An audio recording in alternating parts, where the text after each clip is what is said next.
இந்த பூமிக்கு வேதனையிலிருந்து தடுக்கக்கூடிய முதல் தடுப்பு முஹம்மது ரசூலுல்லாஹ் ஸல்லல்லாஹு அலைஹி வஸல்லம். நீங்கள் இருக்கும் வரை அவர்களை நான் வேதனை செய்ய மாட்டேன். இரண்டாவது, வமா கான அல்லாஹு முஅذிபஹும் வஹும் யஸ்தக்ஃபிரூன். அல்லாஹ்விடத்திலே பாவ மன்னிப்பை கேட்டுக் கொண்டிருக்கும் வரையும் அவர்களை நாம் வேதனை செய்ய மாட்டோம். இஸ்திக்ஃபார், முஹம்மது ரசூலுல்லாஹ் எம்மை விட்டு சென்று விட்டார்கள். ஆனால் இஸ்திக்ஃபார், பாவ மன்னிப்பு மறுமை வரை எம்மோடு இருக்கும். அல்லாஹ்வுடைய தூதர் ஸல்லல்லாஹு அலைஹி வஸல்லம் சொன்னார்கள், யார் இஸ்திக்ஃபாரை பாவ மன்னிப்பை அதிகமாக தேடுகிறார்களோ ஜஅலல்லாஹு லஹு மின் குல்லி ஹம்மின் ஃபரஜா, ஒவ்வொரு துக்கத்திலிருந்தும் வெளியேறக்கூடிய வழியை, வமின் குல்லி தீகின் மக்ரஜா, ஒவ்வொரு நெருக்கடியிலிருந்தும் வெளியேறக்கூடிய வழியை, அவர் எண்ணாத புறத்திலிருந்து அவருக்கு வாழ்வாதாரத்தை அல்லாஹ் ஏற்படுத்துவார். எதை அதிகமாக செய்தால் இஸ்திக்ஃபார், பாவ மன்னிப்பை. கண்ணியத்துக்குரியவர்களே, உங்களுக்கு தெரியுமா, அஸ்ஸுனூப் பாவங்கள் உங்களுக்கு தெரியுமா? எது இப்லீஸை அல்லாஹ்வுடைய ரஹ்மத்தில் இருந்து விலக்கியது, எது இப்லீஸுக்கு அல்லாஹ்வுடைய லானத்தை வாங்கி தந்தது, எது ஃபிர்அவுனையும் அவர்களுடைய சமூகத்தையும் கடலில் மூழ்கடித்தது, எது சமூது கூட்டத்தையும் நபி சாலிஹின் கூட்டத்தையும் அழித்தது, எது காரூனை இந்த பூமியில் சொருக வைத்தது, அழிக்க வைத்தது, இந்த பூமியில் ஏற்படுகின்ற கஷ்டம், இந்த பூமியில் ஏற்படுகின்ற துன்பம், இந்த பூமியில் ஏற்படுகின்ற வேதனை, இவற்றிற்கெல்லாம் காரணம் என்ன தெரியுமா? கேள்வி பலவாக இருந்தாலும் பதில் ஒன்றுதான். இதற்கெல்லாம் முக்கிய காரணம் அஸ்ஸுனூப், பாவங்கள். இந்த பூமியில் எந்த ஒரு சோதனையும் விழுவதில்லை, இந்த பூமி பாவத்தால் நிரம்புவதாலே தவிர. அல்லாஹ் ரப்புல் ஆலமீன் கூறுகிறான், சூரத்துர் ரூம் 41வது வசனம், ظهر الفساد في البر والبحر بما كسبت أيدي الناس. கடலிலும் நிலத்திலும் குழப்பங்கள் பரவுகிறது. ஏன்? மனிதர்களுடைய கரங்கள் சம்பாதித்த பாவத்தால். சூரத்து ஷூரா 30வது வசனம், وما أصابكم من مصيبة فبما كسبت أيديكم. எந்த ஒரு சோதனைகளும் உங்களை சூழ்வதில்லை, உங்களுடைய கரங்கள் சம்பாதிக்கும் பாவங்களாலே தவிர. சூரத்துல் அன்ஆம் 146வது வசனம், ذلك جزيناهم ببغيهم يعني أي ظلمهم. அவர்களுடைய அநியாயத்தின் காரணத்தாலே அல்லாஹ் இந்த வேதனையை கூலியாக கொடுத்தான். சூரத்துல் ஆல இம்ரான் 11வது வசனம், فأخذهم الله بذنوبهم. அவர்களுடைய பாவங்களாலே அல்லாஹ் அவர்களை பிடித்தான். அல்லாஹ்வுடைய தூதர் ஸல்லல்லாஹு அலைஹி வஸல்லம் சொன்னார்கள், உணவின் விரிப்பை நோக்கி பசித்தவன் எப்படி பாய்வானோ அது போன்று எதிரிகள் என் சமூகத்தை நோக்கி பாய்வார்கள். அல்லாஹ்வுடைய தூதரே, அந்த நேரத்தில் நாங்கள் குறைவான எண்ணிக்கையில் இருப்போமா? அல்லாஹ்வுடைய தூதர் சொன்னார்கள், இல்லை, ஒருபோதும் இல்லை. பல் அன்தும் யௌமைதின் கஸீர், அதிகமான எண்ணிக்கையில் இருப்பீர்கள். ஆற்றில் வெள்ளப்பெருக்கத்திலே வரக்கூடிய நுரையை போன்று உங்களுடைய எண்ணிக்கை இருக்கும். என்ன அர்த்தம்? எண்ணிக்கை எல்லாம் கோடான கோடி. உலகத்தின் 2வது தரமுடைய மக்கள், எந்த நாட்டிலும் முதல் தரம், அவ்வளவு உலகத்தின் மெஜாரிட்டி. ஆனால் ஆற்றின் வெள்ளப்பெருக்கத்தில் வரக்கூடிய நுரைக்கு என்ன மதிப்போ அதுதான் அந்த எண்ணிக்கைக்கு மதிப்பு. ஏன் அல்லாஹ்வுடைய தூதரே மேலும் சொன்னார்கள், அல்லாஹ் எதிரிகளுடைய பயத்தை, உங்களுடைய எதிரிகளுடைய உள்ளத்திலிருந்து உங்கள் மீதுள்ள பயத்தை அல்லாஹ் எடுத்து உங்களுடைய உள்ளத்தில் அல்லாஹ் வகுனை சாட்டுவான். ஏன் இதுவெல்லாம் ஏன் நடக்கிறது? என்ன காரணம்? அல்லாஹ் விரும்பியதால் நடக்கிறதா? இல்லை. ஹுப்புத் துன்யா வ கராஹியத்துல் மௌத், உலக ஆசை, மரணத்தை வெறுக்கக்கூடிய தன்மை, இந்த இரண்டும் பெருகிவிடும் என்று அல்லாஹ்வுடைய தூதர் ஸல்லல்லாஹு அலைஹி வஸல்லம் சொன்னார்கள். ஆம், இதுவெல்லாம் எதை சொல்கிறது? இந்த பூமியில் பாவங்கள் நிலையாக இருப்பதால் தான் அல்லாஹ்வுடைய சோதனையும் வேதனையும் வருகிறது. இது ஒட்டுமொத்த சமூகத்திற்கும் தனிப்பட்ட மனிதருக்கும் சரி. ஆனால் கேள்வி கேட்கலாம், பலர் பாவம் செய்கிறார்கள், ஆனால் அவர்களுக்கெல்லாம் அருட்கொடைகள் கொட்டு என்று கொட்டுகிறது. பாவம் செய்யக்கூடிய மனிதன் செல்வத்தில் அதிகரிக்கிறான். பாவம் செய்யக்கூடிய மனிதனுக்கு உலகத்திலே மாடான மாளிகைகள் எப்படி கிடைக்கிறது?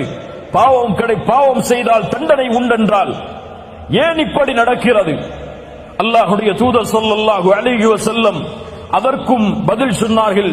ஒரு அடியானுக்கு அல்லாஹ் இந்த பூமியில் உள்ள அருட்கொடைகளை கொடுக்க ஆரம்பிக்கிறான், அவன் பாவம் செய்தாலும் என்றால் அது அவனுக்கு கொடுக்கப்படுகிற அருட்கொடை அல்ல, அவனுக்கு அல்லாஹ் கொடுக்கின்ற வாய்ப்பு. சிறிது சிறிது அல்லாஹ் அவனை பிடிப்பான். எப்படி? இந்த ஆயத்தை ஓதிக்கொள்ளுங்கள். சூரத்துல் அன்ஆம் 44வது வசனம். فَلَمَّا نَسُوا مَا ذُكِّرُوا بِهِ فَتَحْنَا عَلَيْهِمْ أَبْوَابَ كُلِّ شَيْءٍ. எப்போது நம்முடைய நினைவை அவர்கள் மறக்கிறார்களோ அப்போது வானத்துடைய எல்லா கதவுகளும் அவர்களுக்காக திறக்கப்படும். அல்லாஹ்வை மறந்தால் வானத்துடைய கதவுகள் திறக்கப்பட்ட அருட்கொடைகள் கொட்டும். ஆனால் ஹத்தா இதா ஃபரிஹு பிமா ஊது, அல்லாஹ் கொடுத்ததை கொண்டு அவர்கள் நிம்மதியோடு வாழ்ந்து கொண்டிருக்கும் பொழுது அஹத்னாஹும் பக்தா, திடீரென அல்லாஹ் அவர்களை பிடித்து விடுவான். அதற்கு பிறகு நஷ்டவாளிகளாக அவர்கள் மாறிவிடுவார்கள். அல்லாஹு அக்பர். கண்ணியத்துக்குரியவர்களே, உங்களுடைய வாழ்வாதாரம் குறைகிறது என்றால், ரிஸ்கில் உங்களுக்கு நெருக்கடி ஏற்படுகிறது என்றால் ஒரே காரணம்தான், நீங்கள் பாவத்தில் மூழ்குகிறீர்கள். உங்களுடைய இல்மு குறைகிறது என்றால் ஒரே காரணம்தான், பாவத்தில் மூழ்குகிறீர்கள். இப்னு மஸ்ஊத் ரலியல்லாஹு அன்ஹு அவர்கள் சொன்னார்கள், ஒருவன் கற்கின்ற இல்மை மறக்கிறான் என்றால் அதற்கு காரணமாக நான் அறிவது பில் ஹதீஅத்தி யஅமலுஹா, அவன் செய்யக்கூடிய பாவம்தான். இமாம் ஷாஃபிஈ ரஹிமஹுல்லாஹ், இமாம் மாலிக் அவர்களுடைய மாணவர். இமாம் மாலிக் அவர்கள் இமாம் ஷாஃபிஈ அவர்களுடைய இல்மின் திறமையை பார்த்து வியந்தார்கள். 9 வயதில் இமாம் மாலிக் எழுதிய முவத்தாவை முழுவதுமாக மனனம் செய்தார்கள். இமாம் ஷாஃபிஈ 9 வயதில் அழைத்தார்கள், யா ஷாஃபிஈ, உன்னுடைய இல்மை பார்த்து வியக்கிறேன். அல்லாஹ் உன்னுடைய கல்பில் நூரை வெளிச்சத்தை ஏற்படுத்தி இருக்கிறான். அந்த வெளிச்சத்தை பாவங்களால் அணைத்து விடாதே ஷாஃபிஈ. சுப்ஹானல்லாஹ். என்ன அறிவுரை பாருங்கள், என்ன அறிவுரை பாருங்கள். ஆம் கண்ணியத்துக்குரியவர்களை, எல்லாவற்றிற்கும் பாவங்கள் தான் காரணம். என்னால் சரியாக தொழுகையை நிறைவேற்ற முடியவில்லை, ஏன்? இரவு வணக்கத்தில் என்னால் ஈடுபட முடியவில்லை, ஏன்? பாவ மன்னிப்பின் பக்கம் விரைய முடியவில்லை, ஏன்? அல்லாஹுவை அதிகமாக நினைவு கூற முடியவில்லை, ஏன்? பொய்களை புறங்களை பேசுவதை விட்டு விலக முடியவில்லை, ஏன்? உறவுகளை சேர்த்து வாழ்வதை விட்டு பெற்றோர்களுக்கு பணிவிடை செய்வதில் என்னால் நெருங்க முடியவில்லை, ஏன்? அதிகமாக அல்லாஹ்வுடைய பாதையில் என்னால் கொடுக்க முடியவில்லை, ஏன்? கேள்விகள் பல தொடர்கிறது. தொழுகையில் நின்றால் ஈடுபாடு இல்லை, அல்லாஹ்வுடைய பாதைக்காக உழைத்தால் முழுமை இல்லை, எந்த வழியில் சென்றாலும் நிம்மதி இல்லை, ஏன்?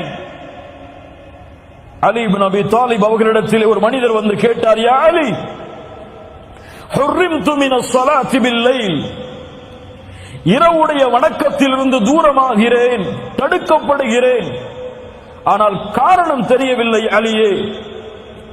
ஏன் இரவு வணக்கத்தை என்னால் தொழ முடியவில்லை?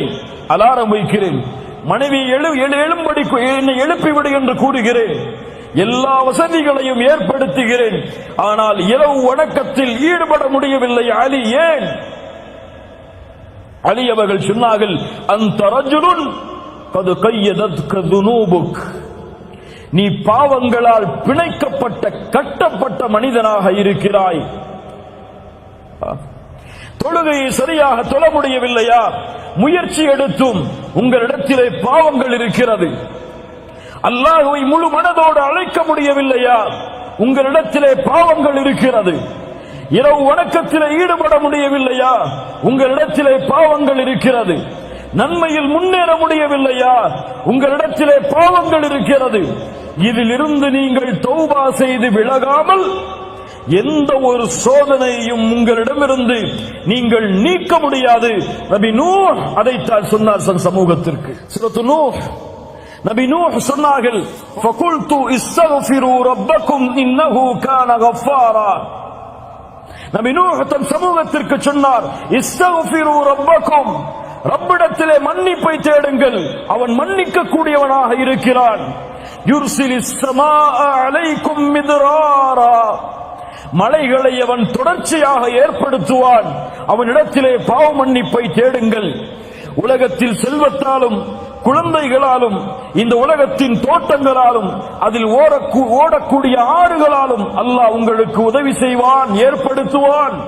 அல்லாஹ்விடத்திலே மன்னிப்பை தேடுங்கள் என்று நூஹ் அலைஹிஸ்ஸலாத்து வஸ்ஸலாம் அவர்கள் சொன்னார்கள். ஆம் கண்ணியத்துக்குரியவர்களே, அல்-இஸ்திக்ஃபார், அல்-இஸ்திக்ஃபார், எம்முடைய பாவங்களுக்குரிய மன்னிப்பு எம்முடைய வாழ்வின் கவலையை நீக்கும், எம்முடைய துக்கத்தை நீக்கும், எமக்கு வரக்கூடிய சோதனையை நீக்கும். ஒரு சோதனை வருகிறது, வேகமாக செல்கிறீர்கள், ஒரு வாகன விபத்து ஏற்பட்டு விடுகிறது, அல்லது ஒரு வியாபாரத்திலே முன்னேறி கொண்டு செல்கிறீர்கள், நஷ்டம் ஏற்படுகிறது, குடும்ப உறவுகள் பிரிய காரணமாகிறது.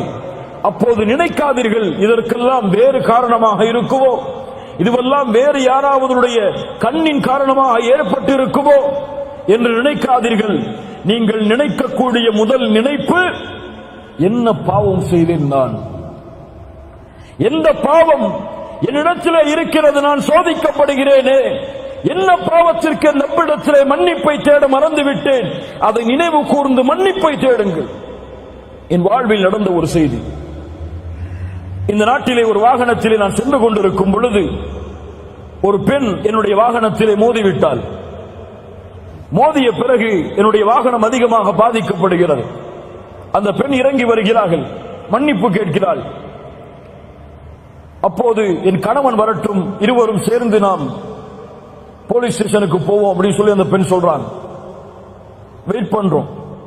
அவங்களுடைய கணவன் வர்றார். மாஷா அல்லாஹ், அல்லாஹ் அவருக்கு அருள் செய்யட்டும். வந்து பார்த்தால் யாரின் மீது தவறு என்று உணர்ந்து கொண்டால் தன் மனைவியின் பக்கம் தான் தவறு என்று ஒரே வார்த்தை தான் சொன்னார். நீ ஏதோ பாவம் செய்திருக்கிறாய், செல் 2 ரக்காத் தொழு, அல்லாஹ்விடத்திலே மன்னிப்பு தேடு, அதற்கு பிறகு நாம் காவல் நிலையத்திற்கு செல்லுவோம். அல்லாஹு அக்பர். அந்த பெண் சொன்னால் பரவாயில்லை, நாம் சென்று விட்டு வந்து தொழுது மன்னிப்பை தேடுவோம். இல்லை இல்லை இல்லை, இதற்கு காரணம் நாம் செய்கின்ற பாவமாகத்தான் இருக்கும். செல், தொழுது விட்டு வா, அதற்கு பிறகு போவோம். அல்லாஹு அக்பர். இப்படிப்பட்ட மனிதர்கள் இந்த பூமியிலும் வாழ்கிறார்கள்.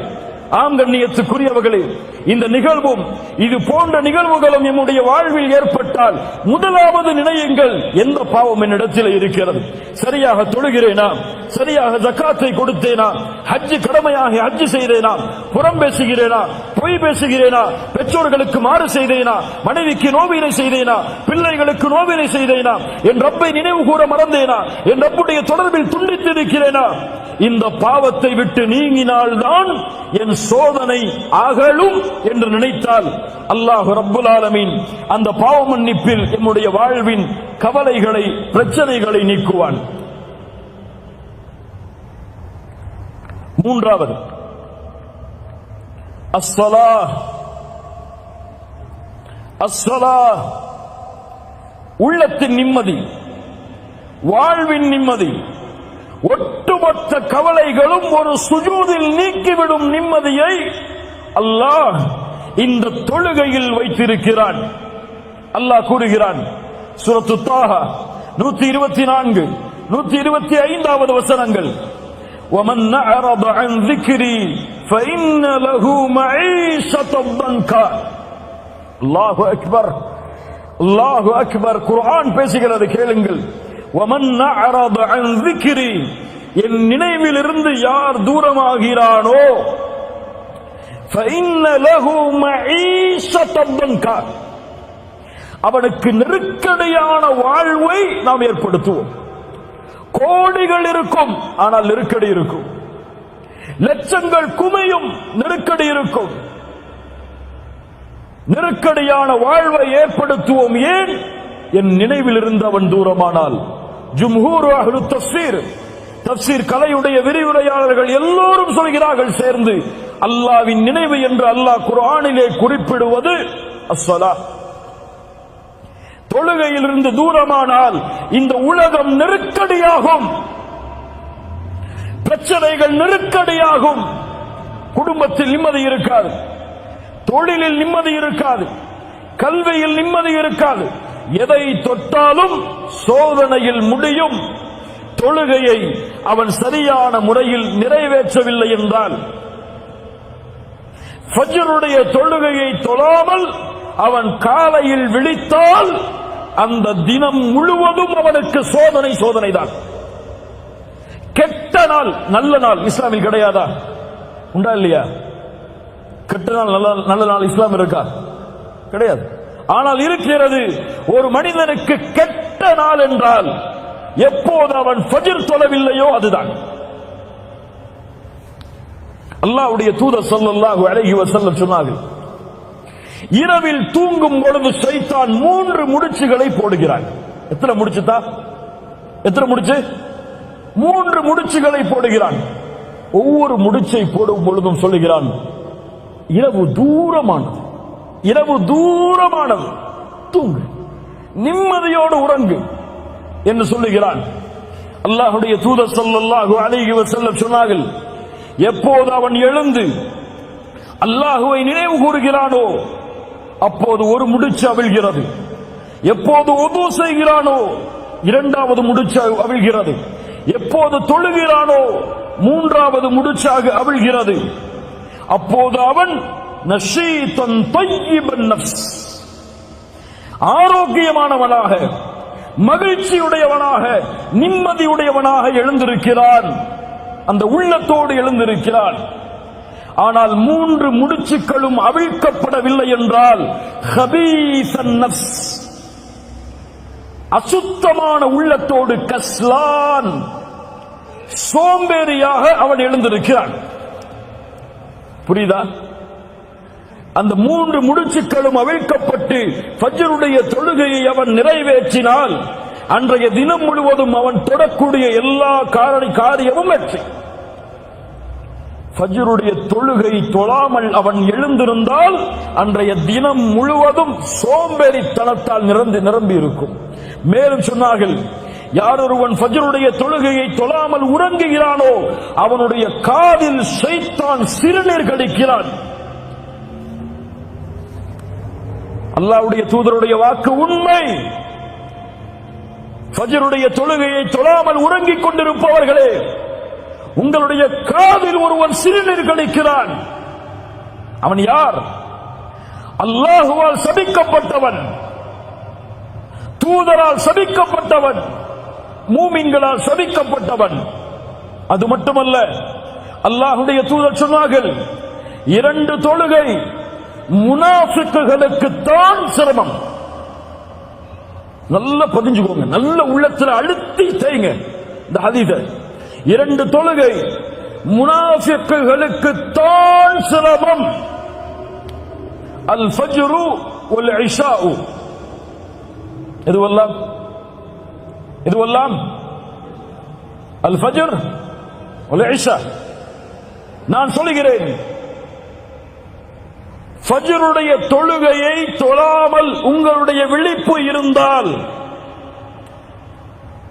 சூரியன் உதயமானதற்கு பிறகு நீங்கள் ஃபஜ்ரை தொழக்கூடிய வழக்கமுடையவர் என்றால், அல்லாஹ் பாதுகாக்கட்டும், அல்லாஹ் பாதுகாக்கட்டும், நாம் முனாஃபிக் என்பதில் சந்தேகமே கிடையாது. நீங்க முஃமின் நினைச்சுக்கோங்க, அல்லது ஜமாத்து தலைவர் நினைச்சுக்கோங்க, அல்லது ஒரு இயக்கத்துடைய தலைவர் நினைச்சுக்கோங்க, அல்லது முஸ்லிம்களுடைய தலைவர் நினைச்சுக்கோங்க, என்னுடைய ஈமான் எல்லாம் இன்று மௌத்தானா சொர்க்கம் ஜன்னத்துல் ஃபிர்தௌஸுடைய உயர்ந்த இடம் என்றெல்லாம் கற்பனை செய்து கொள்ளுங்கள். ஆனால் ஃபஜ்ருடைய தொழுகை இல்லாமல் உங்களுடைய தினம் ஆரம்பமானால், நிஃபாக் இல்லாமல் நீங்கள் எழுந்திருக்கவில்லை. சுப்ஹானல்லாஹ். அல்லாஹ் ரப்புல் ஆலமீன் நம்மை பாதுகாப்பானாக. ஃபഖலஃப மின் பஅதிஹிம் கல்ஃபுன் அதாஉஸ் ஸலாத், பின்னால் வரக்கூடிய மக்கள் தொழுகையை பாழாக்குவார்கள். ஒன்று சொல்லவா, 5 நேர தொழுகையை ஒருவன் தொழுதாலும் அவன் நரகம் செல்லுவான். 5 நேர தொழுகையை தொழுதாலும் எங்கே செல்லுவான்? எங்கே செல்லுவான்? இவன் நரகம் செல்லுவான். யார் அவன்? அதாஉஸ் ஸலாத், தொழுகையை வீணடிப்பான். ஃபஸௌஃப யல்கௌன கய்யா, கய்யா என்ற நரக ஆற்றில் அல்லாஹ் அவர்களை ஒன்று சேர்ப்பான். தொழுகையை பாழாக்குபவர்கள். இப்னு அப்பாஸ் சொன்னார்கள், அஹ்ஹருஸ் ஸலாத அன் வக்திஹா, தொழுகையை அதனுடைய நேரத்தில் தொழாதவன். தொழுகையை விடுறவங்க கிடையாது நரகத்துக்கு போறவங்க. அவங்களுக்கு நரகம், சக்கரண்ட நரகம் ஒதுக்கப்படுகிறது. ஆனால் தொழுகையை தொழுபவனும் நரகம் செல்லுவான். தொழுகையை அதனுடைய நேரத்தில் தொழவில்லை என்றால். குர்ஆன் சொல்லுகிற தீர்ப்பு, காலை 7 மணிக்கு உங்களுக்கு ஃபஜ்ர் வருதுன்னா, மதியம் 6 மணிக்கு உங்களுக்கு முஹர் அஸர் வருதுன்னா, உங்களுக்கு மக்ரிப் எல்லாம் 8 மணிக்கு, இஷாவெல்லாம் காலையில எழுந்ததுக்கு பிறகுதான் வருகுன்னு சொன்னா, நீங்க 5 நேர தொழுகையை தொழுதாலும் இந்த தொழுகையுடைய கூலியாக நீங்கள் எதிர்பார்ப்பது உங்களுக்கு கிடைக்காது. ஃபஸௌஃப யல்கௌன கய்யா, அல்லாஹ் எச்சரிக்கிறான். அவர்களை கய்யா என்ற நரக ஓடையில் அல்லாஹ் சங்கமிக்க வைப்பான். அல்லாஹ் பாதுகாப்பானாக. தொழுகை வாழ்வில் உள்ள எல்லா பிரச்சனைகளையும் நீக்கும். அதனால் தான் அல்லாஹ் கூறுகிறான், யா அய்யுஹல்லதீன ஆமனூ இஸ்தஈனு பிஸ்ஸப்ரி வஸ்ஸலாத் இன்னல்லாஹ மஅஸ் ஸாபிரீன். ஈமான் கொண்டவர்களே, தொழுகையை கொண்டும் பொறுமையை கொண்டும் அல்லாஹ்விடத்திலே உதவி தேடுங்கள். சுப்ஹானல்லாஹ். நோயில் அவதைப்படுகிறீர்களா? எந்த மருத்துவரும் உங்களை ஏற்றுக்கொள்ள தயாரில்லையா? எல்லோரும் கைவிடுகிறார்களா? இஸ்தஈன் பிஸ்ஸலாத், 2 ரக்காத் உது செய்து தொழுது சுஜூதில் கேளுங்கள், லா மரீத இல்லா ஷஃபைத யா ரப், நீ இல்லாமல் நோயை குணமாக்க முடியாது யா அல்லாஹ். எந்த மருத்துவ உலகமும் என்னை கைவிட்டாலும் நீ நாடினால் இந்த நோயை குணமாக்க முடியும்.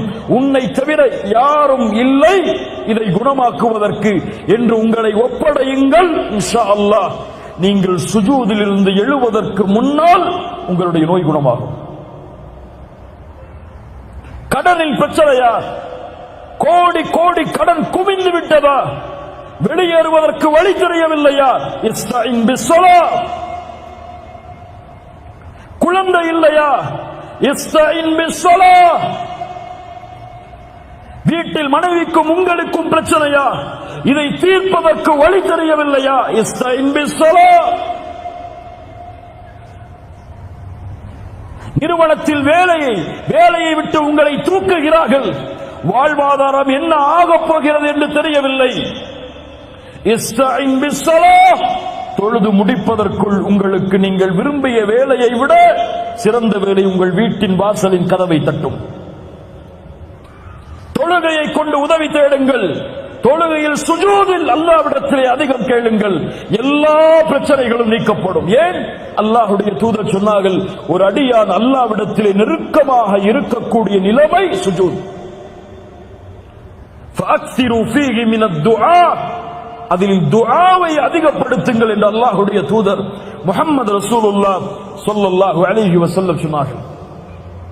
4வது கவலைகள் நீங்க 4வது வழி அஸ்ஸபர். وبشر الصابرين وبشر الصابرين. பொறுமையாளர்களுக்கு நற்செய்தி கூறுங்கள். இந்த உலகத்திலும் மறுமையிலும் அவர்களுக்கு அருள் உண்டு. சுப்ஹானல்லாஹ். யா அய்யுஹல்லதீன ஆமனூ இஸ்தஈனு பிஸ்ஸப்ரி வஸ்ஸலாஹ். பொறுமையை கொண்டும் தொழுகையை கொண்டும் உதவி தேடுங்கள். இன்னல்லாஹ மஅஸ் ஸாபிரீன். அந்த பொறுமையாளர்களோடு தான் அல்லாஹ் இருக்கிறான். அல்லாஹ் உங்களோடு இருந்தால், உங்களிடத்தில் பொறுமை இருந்தால் அல்லாஹ் அதை நீக்க மாட்டானா? அந்த கஷ்டத்தை நீக்குவதற்கு இருக்க தேவையான ரப்பே உங்களோடு இருந்தால் அந்த கஷ்டம் எங்கே போகும்? சுப்ஹானல்லாஹ். பாடங்களை படியுங்கள். நபி யாக்கூப் அலைஹிஸ்ஸலாத்து வஸ்ஸலாம் தான் விரும்பக்கூடிய குழந்தை நபி யூசுப், சகோதரர்கள் திட்டம் தீட்டுகிறார்கள் என்று கூறினால் கனவை வெளிப்படுத்தாத யூசுஃபே என்று சொன்னார்கள். ஆனால் அந்த சகோதரர்கள் திட்டம் தீட்டி சகோதரனை எப்படியாவது அழித்து தந்தையின் விருப்பத்தை நாங்கள் அடைய வேண்டும் என்பதற்காக திட்டம் தீட்டி நபி யூசுஃபை கிணற்றில் வீசுகிறார்கள். கிணற்றில் ஒரு நபி, அந்த வழியாக வந்த வியாபார கூட்டம் மிஸ்ருக்கு சென்று அங்கே சந்தையில் நபி யூசுஃபை விலை பேசுகிறார்கள். ஒரு அடிமையாக, ஒரு அடிமைத்தனத்தில் ஒரு நபி எஜமானருடைய வீட்டிற்கு சென்றால் அங்கே எஜமானருடைய மனைவியின் மூலமாக மிகப்பெரிய சோதனை, அதன் மூலமாக சிறைச்சாலையில் ஒரு நபி, தந்தையும் மகனும். சுப்ஹானல்லாஹ். தந்தை சொன்னார், என் மகனை நீங்கள் ஏதோ செய்து விட்டீர்கள். ஃபஸப்ருன் ஜமீல், ஃபஸப்ருன் ஜமீல், அழகிய பொறுமையை கையாளுவேன். அல்லாஹ் நபி யூசுஃபை மறுபடியும் நபி யாக்கூபிடத்திலே கொண்டு வந்து சேர்த்தான். 2 முறை சொன்னார்கள் இதே வார்த்தையை நபி யாக்கூப். இதே வார்த்தையைத்தான் எம்முடைய தாயும் கூறினார்கள். யார்? ஆயிஷா ரலியல்லாஹு அன்ஹா. எவ்வளவு பெரிய சோதனை நபி ஆயிஷா அவர்களுக்கு ரலியல்லாஹு அன்ஹா. தூதரின் மனைவி, அல்லாஹ்வின் நேசத்துக்குரிய பெண் ரலியல்லாஹு அன்ஹா.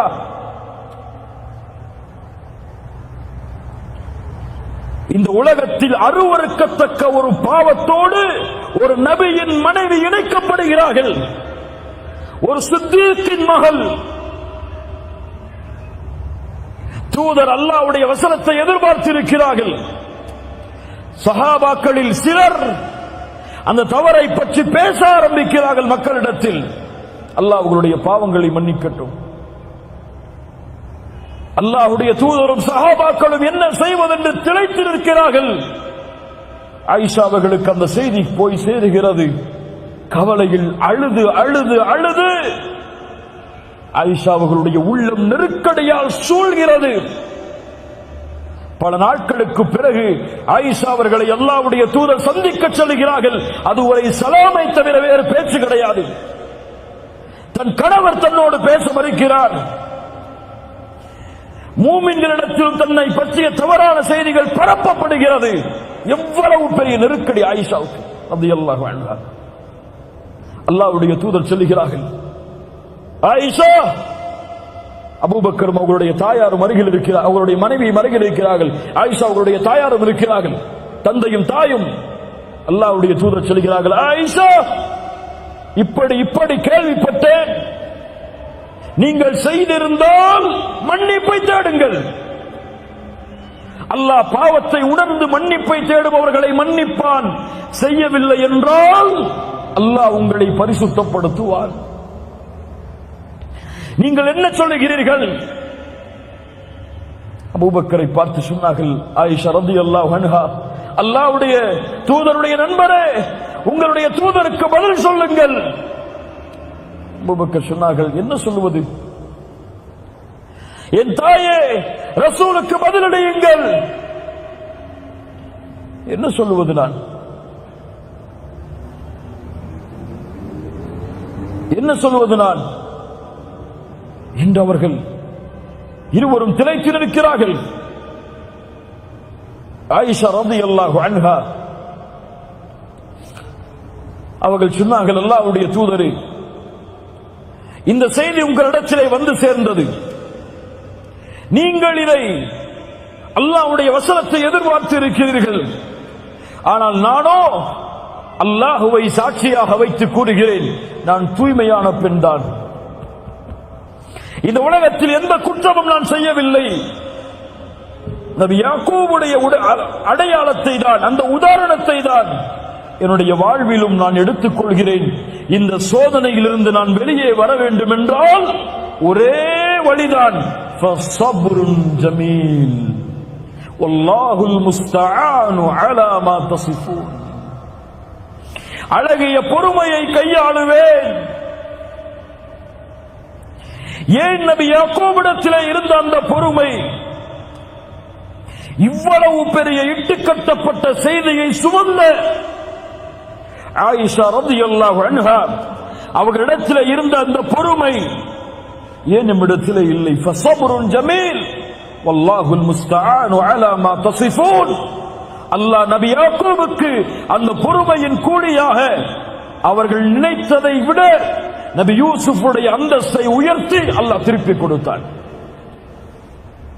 நபி ஆயிஷா, நபியுடைய மனைவியுடைய ஆயிஷா ரலியல்லாஹு அன்ஹா அவர்களுடைய பொறுமையால் அல்லாஹ் அவர்களை பரிசுத்தப்படுத்துவதற்காக உலகம் அழியும் வரையிலும் இருக்கக்கூடிய குர்ஆனில் அல்லாஹ் வசனங்களை இறக்கி நிரூபித்தான். நபியுடைய மனைவியாகிய ஆயிஷா அவர்களுடைய கற்புக்கு அல்லாஹ் சாட்சி கூறினான் அந்த பொறுமையால். நபி யூனுஸ் அதே சோதனையை சந்தித்தார், பொறுமையோடு இருந்தார்.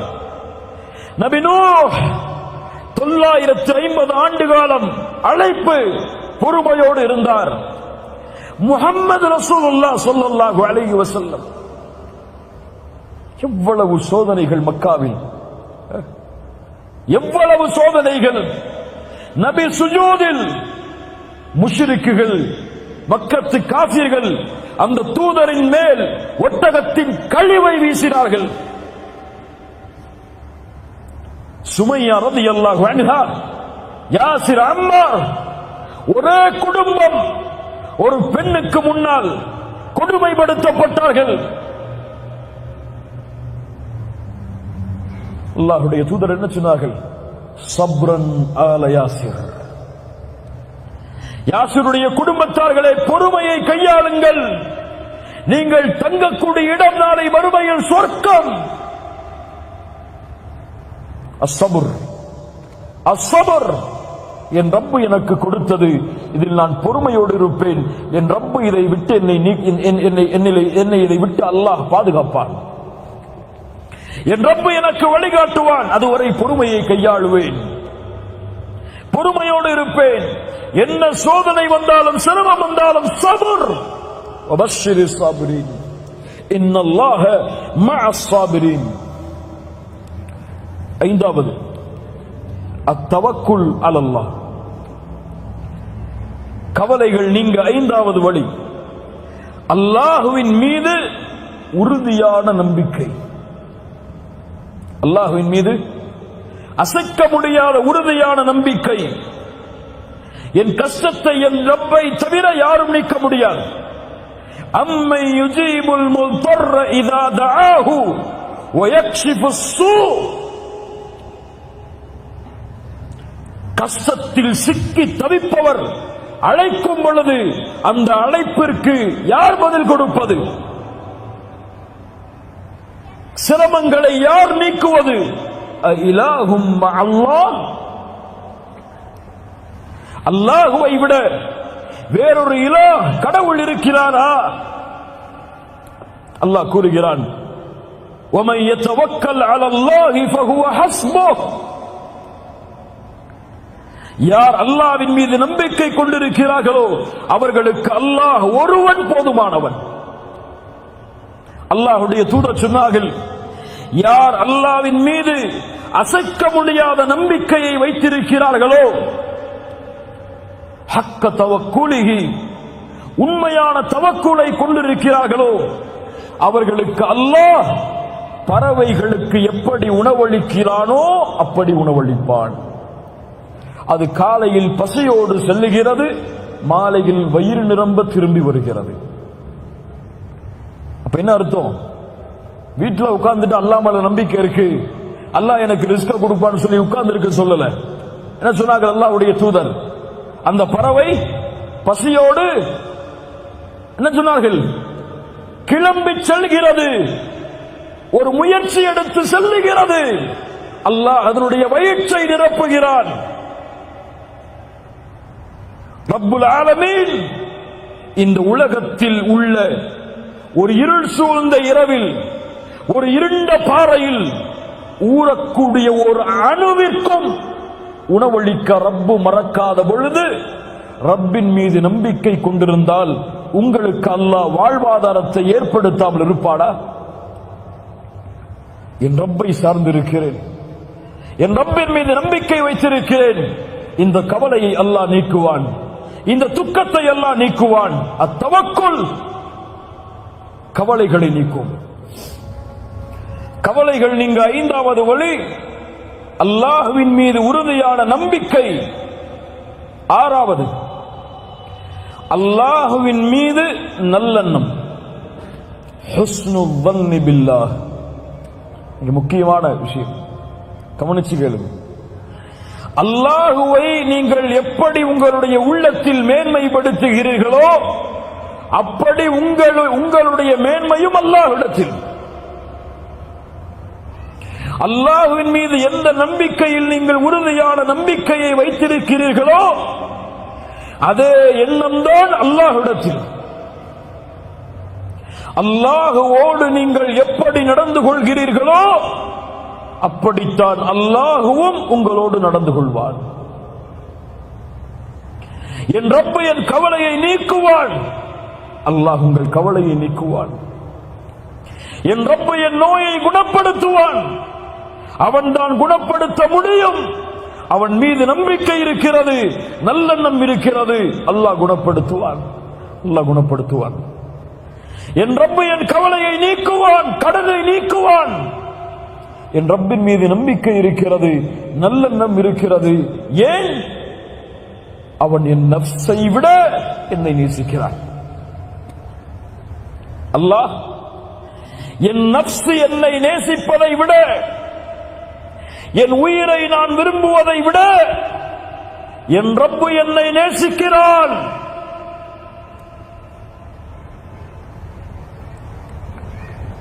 தூதருக்கு முன்னால் ஒரு குழந்தை காணாமல் போய் ஒரு தாயிடத்திலே கொடுக்கப்படுகிறது. அந்த தாய் அந்த உணவுக்கு, அந்த குழந்தைக்கு உணவை கொடுக்க தயாராகிறார்கள். அல்லாஹ்வுடைய தூதர் கேட்டார்கள், தோழர்களே, இந்த தாய் இந்த குழந்தையை நெருப்பில் வீசுவாளா? சஹாபாக்கள் சொன்னார்கள், எப்படி அல்லாஹ்வுடைய தூதரே, தான் பெற்றெடுத்த குழந்தையை ஒரு பெண் நெருப்பில் வீசுவாள்?